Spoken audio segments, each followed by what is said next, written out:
CBS News has learned it was only after Umar Farouk Abdulmutallab launched his terrorist attack aboard Flight 253 that the U.S. State Department discovered he had an active U.S. visa through June 2010, a shocking failure of an airport security system drawing ever-increasing fire. There were definite errors made here. As first reported by CBS News today, the U.S. government twice failed to find Abdulmutallab had an active multiple-entry U.S. visa, issued on June 16, 2008, at the U.S. Embassy in London.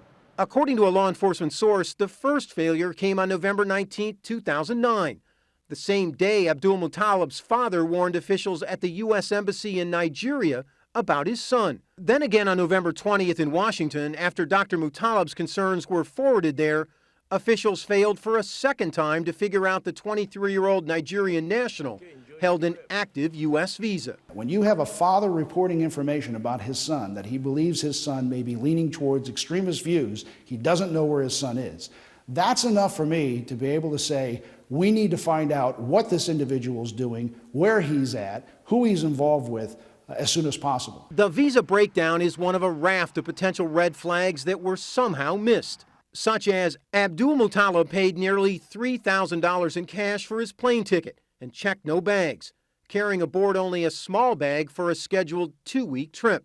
How did screening at 2 airports fail to detect an estimated 76 grams of the explosive PETN and a syringe packed with a chemical catalyst concealed in a special pouch sewn into his underwear? Why don't the Dutch use these body scan machines that can detect explosives on U.S.-bound passengers?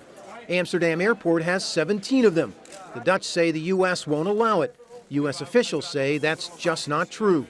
Either way, experts say the suspect shouldn't have gotten through. If he would appear on a halal flight, he would be suspected, and the chemical material on his body would be found very easily. Despite such criticism, Homeland Security head Janet Napolitano took a most positive approach on Sunday. The system worked. The system has worked. Everybody reacted the way they should. Today, however, that tune had changed. You said the system worked. Do you want to take that back or rephrase that?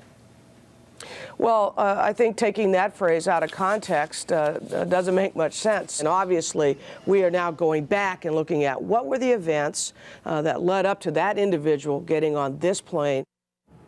Late today, a State Department spokesman said of the visa issue, quote, "Clearly this was a very near miss, and we need to review the procedures," Harry. Armen Keteyian, thanks. Bob Orr is our justice correspondent, and he joins us tonight from Pittsburgh. Bob, I want to talk to you about this explosive, PETN. Had the suspect used it properly, would he have been able to bring down that plane? Very likely, Harry. 76 grams of PETN would fit in a pouch a little smaller than that notebook. It doesn't seem like much, but fully detonated at altitude, coupled with pressurization forces and high winds, likely could have torn the airplane apart. Now, the suspect, the FBI says, was trying to set it off at a lower altitude. It would have done less damage to the plane, but still a hole may have ensued, could have caused controllability problems, maybe a fire, and evacuation would have been difficult. To give you an idea how powerful this might have been, take a look at this government test done a few years ago on a bomb the size of the one Richard Reed tried to set off. You see that? A pretty powerful explosive, and that was only about half as much material, Harry, is what Abdulmutallab is said to have carried aboard Northwest Flight 253. Abdulmutallab was sitting in seat 19A. Why was that significant? Might have been a coincidence, or it might have been a strategy. 19A is right against the wall of the cabin and right where the wing meets the fuselage. Also right there, a couple of fuel tanks. He may have been hoping to leverage the power blast by rupturing one of the fuel tanks, or maybe both fuel tanks. That could have been in his mind, Harry. And Bob, finally, how significant is it that al-Qaeda in Yemen has taken credit for some of this? I think maybe quite significant.